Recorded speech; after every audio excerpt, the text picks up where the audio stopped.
నిన్న తిరుపతి వెళ్ళాను. నీ బతుక్కి నువ్వు చేసిన మొట్టమొదటి మంచి పని ఇదేరా.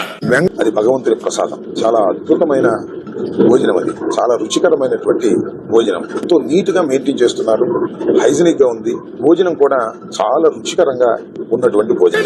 వెళ్ళిన తర్వాత చాలా అద్భుతంగా ఉందని చెప్పారు. గతంతో పోలిస్తే బాగుందా, ఇప్పుడు బాగుందా అనేది చర్చ జరుగుతుంది సోషల్ మీడియాలో. రచరచ చేసావు కదరా.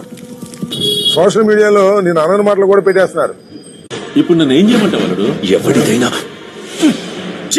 ఏమన్నాడన్నా? అది నోటితో చెప్పేది కాదులే. ఆడు చేయాల్సిన పని నన్ను చేయమంటాడు. బెత్తర్ నా కొడుకు. చేస్తున్నా నాకు అర్థం కాల. విన్నారా ఎంత దుర్మార్గం అండి? జగన్మోహన్ రెడ్డి గారి టైంలోనంట నెయ్యిలోనంట పందికొవ్వు గెలిచింది. వీటిని నమ్మకండి యువర్ ఆనర్, వీడు సామాన్యుడు కాదు, మహానటుడు. నెయ్యిలోనంట పశువుల కొవ్వు గెలిచిందంట. ఆ నెయ్యి లడ్డూలుగా తయారైందంట. ఆ లడ్డూలు దేశవ్యాప్తంగా తిన్నారంట. వాడు ఫ్లోలో ఉన్నాడు, ఏం తగ్గట్లేదు. ఏంది వాళ్ళందరూ వాంతులు చేసుకోవాలా ఏంటి? నాకు అర్థం కాలే. చంద్రబాబు నాయుడు వడ్డేశారు, తినేశారు, కక్కైనా అంటున్నాడు.